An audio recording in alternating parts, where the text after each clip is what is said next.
Oh, we are live! How are we, lads?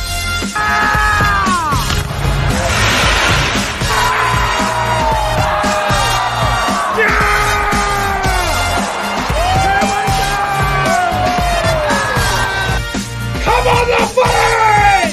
The footy's back!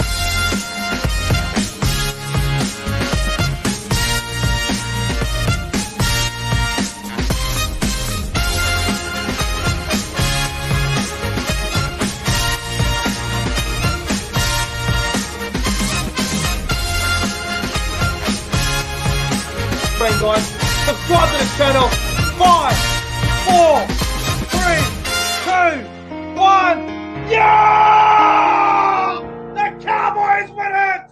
Woo! Back to the YouTube channel. I am Nick from Australia. Welcome to the State of Origin Game 2 preview for the 2022 State of Origin series. Game 2, obviously over there in Perth on Sunday night. 7:50 p.m. over here in New South Wales and around pretty much the main area for NRL rugby league fans. 7:50 p.m. is the kickoff time over here. I'm joined by Queenslander Warriors NRL Fanatics he's going to help me preview the game. And Warriors NRL Fanatics, mate, obviously your Queensland boys are up 1-0. How confident are you to go up 2-0 on Sunday night? Yeah, look, thanks, Nick, for having me on again. It's great to be back on the channel. And, yeah, looking forward to State of Origin on Sunday night. It should be good. It's up there in Perth. It's on neutral territory. And, yeah, I am actually quite confident. I think we can definitely go 2-0 up in the series. But I am expecting New South Wales to, be very desperate and make a game out of it. But, yeah, I am quite confident for sure. Absolutely, mate. Well, before we get into the preview, I want to say hello to everybody in the chat that is here watching us as we speak. Hello to Luke, Melbourne Storm fan. Hello to Jason Reader. Hello to Asana. Hello to Jesse. Bosky's here. SS Storm fan is in the house. We've got everybody starting to roll in here. I know a lot of people are watching the under-19s Origin game, but I don't really give a shit about the under-19s. I don't know anyone in that and not really too fussed. But, yeah, not much else to do on a Thursday night. No NRL tonight, obviously. But I thought Thursday night, 8 o'clock, not a bad time to get on with the State of Origin Game 2 preview.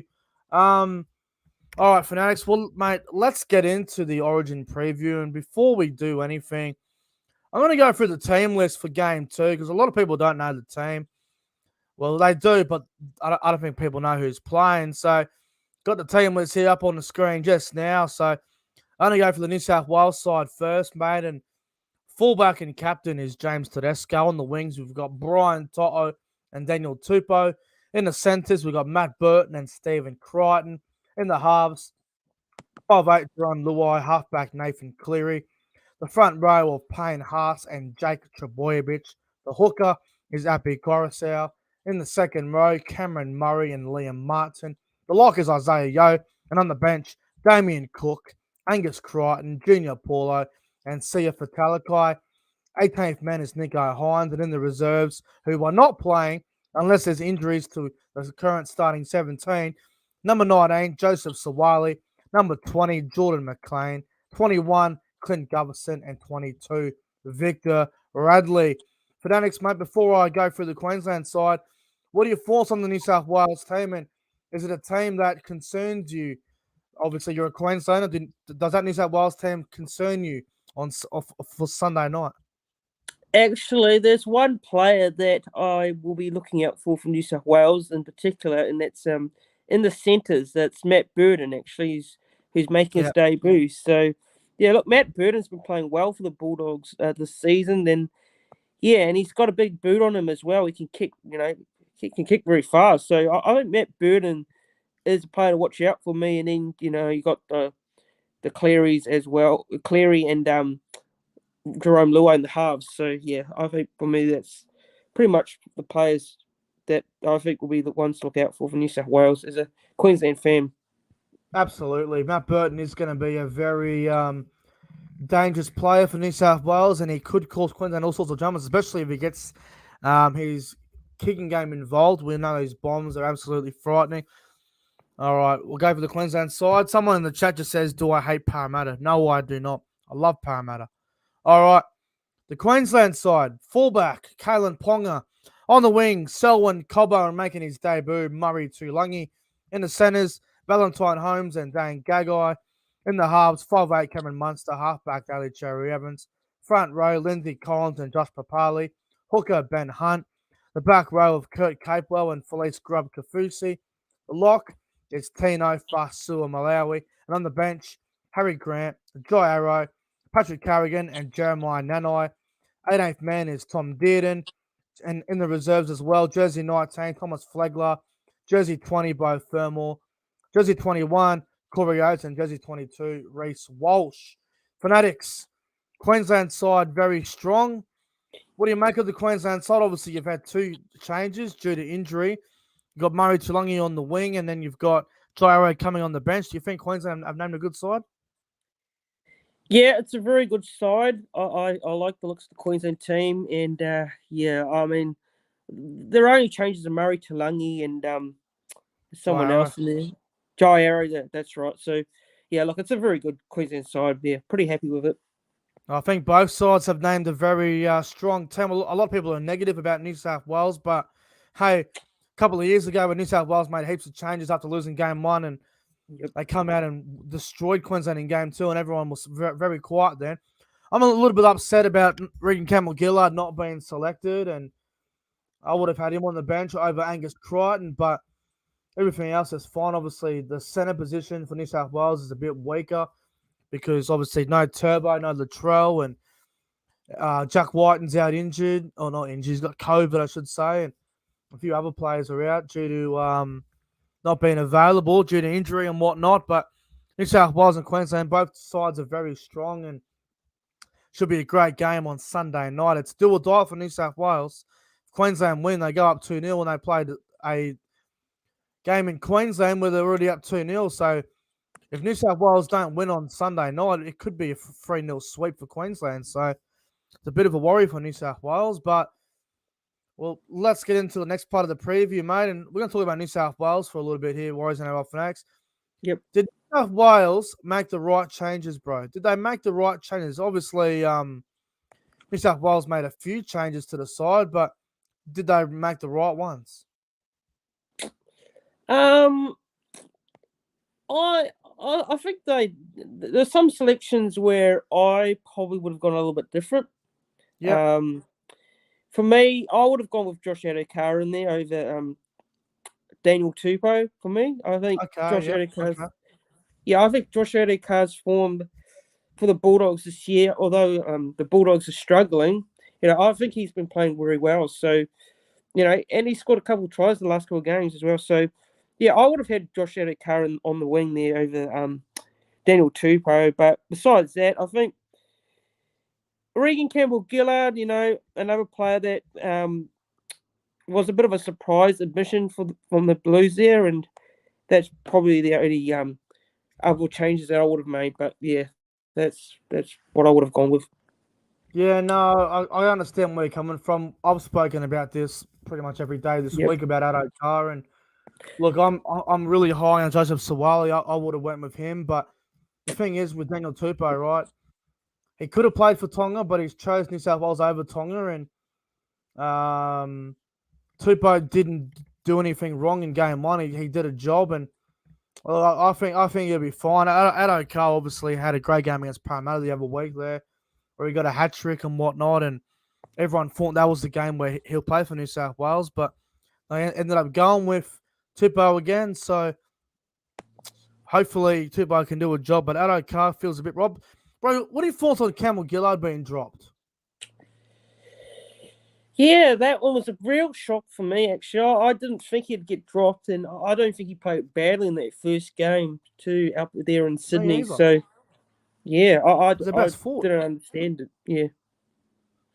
Well, look, obviously, Payne Haas in the front row, I've got no problem with. Jake Trbojevic, I'm okay with him coming into the team just for defensive purposes. Then you've got Junior Paulo coming off the bench, which is great impact as well. But then you've got someone like Angus Crichton there who can only play. I mean, Angus Crichton has played in the middle a few times, but wouldn't you rather Ken McGill off the bench? And if you go back to the other day, bro, Saturday night football last week, Eels and the Roosters, Campbell Gillard had an absolute blinder against the Roosters. Ran for 200 metres, and probably New South Wales' probably their best forward for game one, and it's been dropped, and it's quite disappointing. And the Ryan Madison as well being dropped as well is also a surprise. But overall, with all the changes, obviously Burton in the centres over White due to COVID and whatnot, do you think New South Wales have made the right changes? Also, Talakai's on the bench. Like, have they made the right changes here in New South Wales? Yeah, look, it is a lot of changes to the side. I mean, I probably didn't expect this many, to be completely honest. I thought, maybe a couple. But, they made the wholesale changes. And, New South Wales got to remember that they only just lost that game in game one. They were very close. By 6. Yeah, by 6 points. So, did they make the right changes? Well, in parts, yes. But also in other parts, I'd probably say no. So, I'm a little bit 50-50 on it. I think that they got some right, some wrong. I think they got the Angus Crichton addition wrong. Yep. They got Jake Trbojevic starting. I think it's wrong. Matt Burton, I think that they got that one right. I think they got the Talakai. I reckon Talakai off the bench is awesome. I reckon he'll be good for him. Everything else I'm okay with, but I guess we'll find out the answer on Sunday night if I got it right or not. But having a look at it from afar, I think they got probably half of them right, half of them wrong. So, but in saying that, we won't know until Sunday night anyway, when the game's over. So we'll find out then. Move on to Queensland now, mate. Obviously, Queensland had a couple of forced changes. Did Queensland make the right change with Murray Tuilagi on the wing, bro? Obviously, Xavier Coates is out and he's not available. Would you have gone Murray Tuilagi over Corey Oates? I know a lot of people wanted Corey Oates. The hammer was available, but he got a HIA and he got injured over the weekend from what Morgan Harper did to him with the knee to the head. So it came down between Murray Tuilagi and Corey Oates. Did Queensland get it right, bro, with Murray Tuilagi over Corey Oates? What do you reckon? Yeah, look, I probably would have gone with Corey Oates, to be completely honest. But Murray Tuilagi, he's been in the camp, so it was probably much straightforward there because, look, Murray Tuilagi, he's been in the camp for a bit, and I don't mind it, but I probably would have gone with Corey Oates personally from my point of view. But I don't mind the selection. So you would have went Corey Oates just because of experience and what he has done in the past? Yeah, pretty much because of the experience and because he's been around the Origin side before and he's played. So, I probably would have gone with him but purely on experience. Yeah, not bad, bro. Look, I think if you went with Corey Oates, I've got no problem with it. Having a look at it, I mean, obviously Murray Tuilagi is playing great football at the Cowboys. Him and Valentine Holmes have got a great combination. Valentine Holmes and Corey Oates don't have a combination, so I'm guessing that's the reason why they've gone with Tuilagi. Combinations, a bit like New South Wales with the Penrith boys. Combinations. Queensland are probably looking for the same with Murray Tuilagi. Oates can do a job, but Val and Tuilagi have got a great combination at the Cowboys, and they're coming third on the ladder. Val Holmes and Corey Oates don't really have a combination. They haven't really played much together.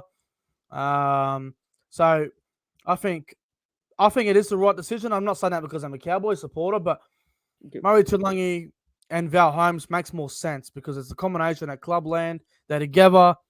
They know each other fairly well now. So I think they did get it right with this change, bro. And obviously, we won't know until Sunday night. If Murray Tuilagi has a terrible debut and has a stinker, then they might pick Oates for Game 3. But Murray Tuilagi is the future, and it's good to see him getting an opportunity there on the wing. Yeah. It's good for a young player to get an opportunity like that. And, he's been playing well for the Cowboys this year as well. So, you Definitely. Can't say that his selection's unwarranted in the Queensland side. So, yeah. All right, mate. Well, we're going to go to the key matchup now, and obviously, I think the key matchup is the halves. Jerome Luai and Nathan Cleary up against Cameron Munster and DCE.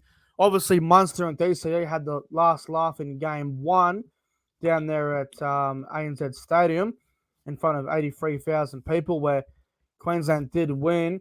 Fanatics, mate, what do Luai and Cleary need to do differently in game two that they weren't able to do in game one to get the edge over Munster and DCE?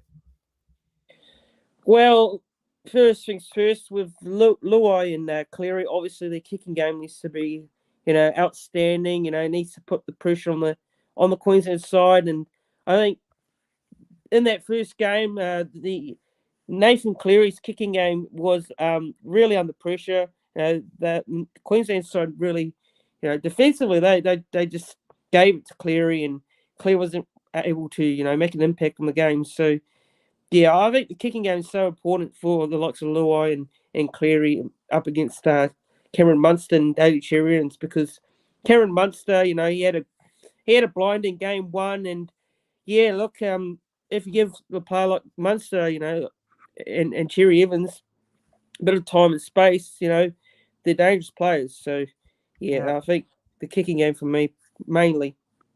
Yeah, look, I think I agree with you on that part. I want to see Nathan Cleary probably run the ball a little bit more, bro. I think in game one, obviously, he was under a lot of pressure. Every time he was going to kick the ball, Queensland were all over him. So I want to see New South Wales just try and give Nathan Cleary a bit more space, give him a bit more room. As for Jerome Luai, I thought he was pretty good in game one, probably New South Wales' best half. He was better than Cleary in game one. So I think what New South Wales need to do there is I think Jerome Luai needs to get more space.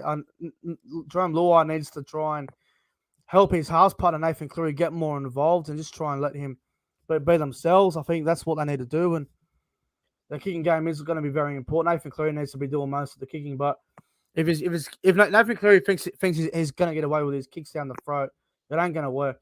You need to be a lot more creative in Origin, because Origin's about it's a grind, obviously, but sometimes it's also very good to be creative and be different and come up with different ideas. Don't just kick down the throat all the time and try and force an error. Do something different. Maybe run on the last tackle and put a little grubber kick through, or put a chip over the top for a winger, or make some more space. I want to see New South Wales run the ball a bit more. Too much kicking down the throat in game one. So be a bit more creative and take a bit more of a risk in game two. So hopefully New South Wales do that. And Fanatics, mate, what do Munster and DC need to do to back up what they did in game one? Do they have to change anything? Because New South Wales are obviously going to have a game plan for them, but what do Munster and DC need to do for game two that was even better than game one? Look, I think what they did in game one was, pretty much what they needed to do in terms of, controlling the game and the kicking as well. And we know Munster's so dangerous when he was running the ball, and that it was the reason why Queensland got over the line. I think Munster was the main man for me. He was, the key component in the side. So yeah, I think Munster and Daly Cherry, they just need to do what they needed to do. Just what they did in game one, and carry on what they did, and try and improve on the area, like in terms of kicking and running the ball, and doing all the basics as you do in the halves combination. Absolutely, mate. Well, do you think Munster is going to be as lethal as he was in game one? Because obviously New South Wales are going to have a game plan for him. Do you think Munster will get the same opportunities in game two as he did in game one? Well, I do hope so. I really do hope he plays like he plays in game one. But I think New South Wales will have probably a better game plan around Munster, to stop him and limit his opportunities and limit the way he makes an impact on the game. So I'm expecting New South Wales to, show a lot more, defensive resolve around Cameron Munster and not let him, do what he wants to do with the ball and the footy. So, yeah. Absolutely. Well, we're going to move on to a topic that we're pretty much just still talking about, and the question is, mate, how do New South Wales stop Cam Munster? Now, I'm not sure where you stand on this one, boys and NRL fanatics, but in my honest opinion, Cameron Munster is the best player in the game right now. Do you agree, or would you have someone else? I can't really argue with it. Actually, I can't. Yeah. I can't disagree with it. Actually, you know, I think there's a lot of other players that can probably put their hand up as one of the best. But I think Cameron Munster is probably one of the standout players in the comp. He's the informed player in the NRL. So Yeah, no yeah, doubt. look, New South Wales, they're going to have a lot of Well, work to do. between Munster, Cleary, and Yep. Tedesco, they're probably the best three players in the comp. So it's between them three. And the question for you, Fanatics, I know you're a Queenslander, but how on earth do New South Wales stop Cameron Munster? Can they stop him, or is it more about slowing him down? I don't know if we can stop him. I think it's more to the point of slowing him down. Just limiting his opportunities. And Munster's a dangerous player. We know that because what he does for the Maroons and what he does for the Storm as well. So it's pretty much just limit his options as much as possible. If you're a New South Wales, if you're the New South Wales Blues, yeah. So yeah, that's what I believe. This is what I reckon. This is how you stop Cameron Munster. Now, Yep. As soon as Munster gets his hands on the football, and New South Wales forward gets right up in his face, I don't care if they missed the tackle. Constant pressure on Munster, no matter what. You get up you get up in the line, and you fucking make sure that you get Munster's leg, you get his knee, you get his fucking arm, whatever. You must have consistent 99% pressure on Munster at all times. When Munster's going for a kick, you sprint at him like the game is on the line. You fucking go at him non-stop. Non-stop pressure. You get up in his face. You get under his skin. You must be doing that. The other thing as well, you got to watch out for these fucking Munster one-on-one strips. Munster's the king of the one-on-one strips. So make sure that when you have the ball in your hand, New South Wales, you make sure that the ball was wrapped up every time, because Munster will steal a one-on-one. We all know what he can do. He's a freak. Thirdly, what else you do to Munster? Well, you make sure you don't give him any space. When Munster has the ball running at tired forwards, you make sure that the forwards from New South Wales are up on him all the time. When Munster has the ball, New South Wales need to treat Munster as he's about to score the match-winning try. You must fucking get him every time. You got to chase him non-stop. Consistent pressure. Consistent everything. Munster must have pressure on him at all times. At any stage, Munster is not allowed to run the ball and be dangerous. He must be stopped every time. And if you can do all that, it will go a long way to winning, and it will go a long way to slowing him down.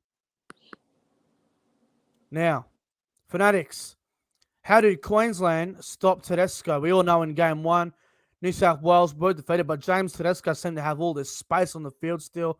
He was their best player.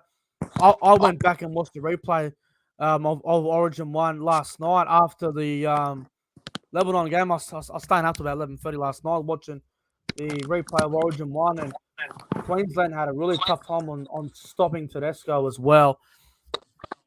If you're a Queenslander fanatic, how would you stop Tedesco? That's a tough one actually. Look, I think, you've got to get as many players in the tackle as you can on James Tedesco, and make sure just put him backwards. Put him backwards on his ass, and yeah, that's just limit his opportunities when he runs the ball, because when he runs the ball, he's a danger. So yeah, that's probably what I would do. Just get as many players on him as possible. Just to stop his momentum moving forward, and yeah, that's probably how I'd go with it on stopping James Tedesco. Well, mate, for me, look, here's the thing, right? Obviously, I'm a New South Welshman, and I don't want Queensland to stop Tedesco or even try to stop Tedesco. But if I was Queensland, you know what I'd be Um, doing? When Munster and Cherry Evans and Ben Hunt are kicking the Yep. ball downfield, don't kick it at Tedesco. Kick it around Tedesco. Every time the ball goes downfield towards Tedesco, make sure the ball bounces to Tedesco. Bounces in front of him, bounces behind him. Don't kick down the front of Tedesco because he'll run back and he'll keep getting big running meters and he'll have a big game. Kick around Tedesco. The target would be, obviously, don't kick the ball dead because it'll be 7 tackles set. Kick it around him. The ball hits the ground. It slows him down. Then it gives him a less of an impact to be able to roam. But Tedesco's dummy half running and first receiver runs as well are also very dangerous. And when he gets the ball, Queensland are going to make sure that everyone on the inside and on the outside have got to have their eyes ready for Tedesco because everyone knows how dangerous Tedesco is. And Fanatics, mate, your connection is starting to cut out, but I think you're okay at the moment. But Yep. Queensland do need to make sure that with Tedesco, you kick the ball around Tedesco. Don't let the ball bounce. Don't let it bounce. Don't let the ball go down his throat. Kick it around him. Kick it. Make it a contest every time. That's how you slow him down. All right. Fanatics. Where will the game be won and lost on Sunday night? What do you reckon? Look, I probably will say, I'll go with the halves, actually. Yeah, I'll go with the halves because I think that is the key for me. So, if Nathan Cleary has a good start to the game, if he's on, New South Wales will probably go on and win the game. Now, if they're not in Queensland, like the likes of Cameron Munster, has a good start to the game, then I think the Maroons will probably get up and get the win. So that is my keys for victory for both sides. For me, the game will be won in the ruck. I'll tell you what, Jake Trbojevich's job in the middle for defense is going to be very important. If New South Wales can win the ruck and slow the Queensland forwards down, I think New South Wales can win because Queensland in game 1 won the game for the forwards. They fucking annihilated it. If New South Wales win the ruck and Nathan Cleary's kicking game is on, I think New South Wales will win. If Queensland win, I think it'll be on the back of really good defense. If Queensland can hold New South Wales to, say, 6 points after 30 minutes, I reckon Queensland will win the game. I really do. If New South Wales are letting 6-0 and they've had all the ball on the attack and Queensland are defending their ass off, and Queensland are only down 6-0 after half an hour, I reckon Queensland will win on the back of hard work and their outside backs will really get them going. And they're young players, bro. Guys like Paddy Carrigan, Jeremiah Nanai, they're all going to have a very important role to play in this game. And if Queensland can defend well and keep New South Wales to, say, 4 to 6 points early on, Queensland can run over top of them because they did that in game 1. So I think Queensland can do that as well. All right, Fanatics, we're about to get into the predictions part. So I want to know, first things first, who will score the first try on Sunday night, Origin 2 over there in Perth, and who will win the man of the match? Not necessarily who wins the game, but man of the match could go to anybody if they have a great game. So, mate, who scores the first try and who will be the man of the match on Sunday night? Oh, first try. Look, I'm going to back a Queensland player. I will probably say Val Holmes. Ooh, yeah, I'll go with Valentine Holmes to score. And a man of the match. This is I'll go with Cameron Munster. Yeah. I think Munster again. Yeah. I think Munster will back it up. Well, if Cameron Munster gets man of the match, he will probably win player of the series. So, nice prediction, bro. And Val Holmes to score first for you is a very good prediction because if you go back to game 1, New South Wales left centre Jack White and scored the first try. And you're going with the Queensland left centre Val Holmes to score the first try. So, very nice prediction. For me, mate, Who will score the first try for Origin 2 Sunday night in Perth? I am going to go with the first try scorer. I'm going to go a bit bold, bro. Going to go a bit bold here. First try scorer for Origin 2, my friend. I'm going to go with New South Wales back rower Cameron Murray. Wow. Cam Murray will score first for Origin 2. And man of the match, well, man of the match needs to be someone that's going to be involved a lot for New South Wales. And man of the match for me, mate, I'm going to go with James Tedesco. I know everyone's going to say, oh, that's a boring prediction. But if New South Wales are to win, Tedesco is going to have to be top 3 players on the field for New South Wales to win. So I'm going James Tedesco for man of the match. And finally, bro, your Origin 2 prediction. What's going to happen, mate? New South Wales or Queensland, and by how much? Yeah, look, I think, I'm going to go with my heart saying here. Obviously, I'm going to go with Queensland Maroons to win. Now, I'd probably say it'll be a very close game. And I'll go the Maroons by... I'll go with Maroons by 8. Yeah, Queensland Maroons by 8. 8 points. You have a score prediction? You got a score prediction? Score prediction, I'll go with 24 points to 18. 16, you mean? 16, yeah, 24-16, yeah. Yeah. All right, nice. Well, as you can see on the screen down the bottom there, the odds, mate.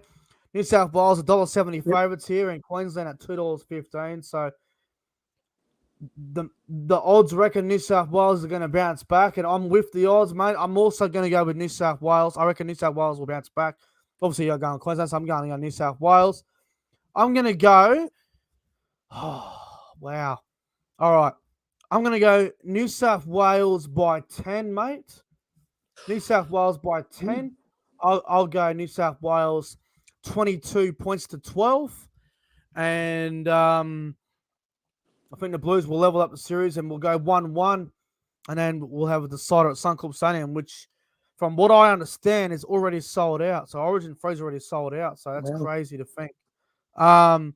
Before we go, mate, I'm going to give everyone a multi for Origin because lots of people want to know my Nick Bet multis and whatnot. Yep.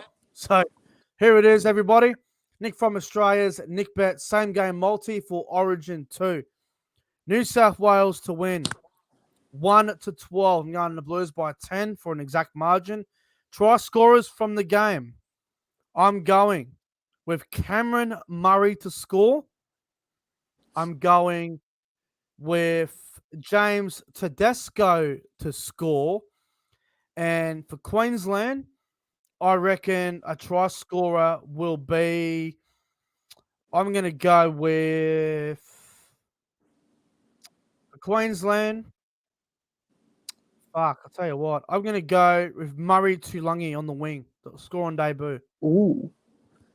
Now, that multi is paying $83.50. So here it is. New South Wales to win 1-12. Anytime try scorers. Cameron Murray, James Tedesco, and Murray Tuilagi. $83 it's paying. If you got a spare $5 or $10 laying around, chuck it on. If it gets up, you guys can send me some beer. What about you, Fanatics, mate? Do you have any time try scorers for the game? Obviously, you're going with Queensland and whatnot. Yeah, so look, I for me, anytime try scorer, I'll probably go Val Holmes, and I'll also go. I'll go Kalen Ponga. Yeah, why not? Kalen Ponga back there, fullback. So yeah, anytime try scorer for me. Yep. Well, mate, obviously. So you reckon Queensland 1-12, eh? Yeah, Maroons 1-12. Yep. Well, your multi's paying about $22, mate. So Queensland 1-12. Anytime Val Holmes and Kalen Ponga, that's paying $22. So not a bad bet there as well, my friend. But for next, mate, thanks for coming on for the State of Origin Game 2 preview.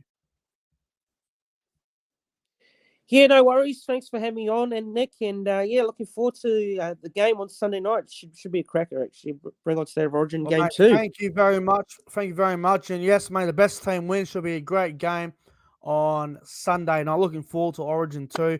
Should be absolutely fantastic. But anyway, guys, that's it from us tonight. Hope you all have a fantastic night. Good luck to New South Wales and Queensland on Origin 2. And if you're if you're in New South Wales or Queensland, good luck and may the best team win. And hope you all have a great night. And we'll see you guys in the next one. And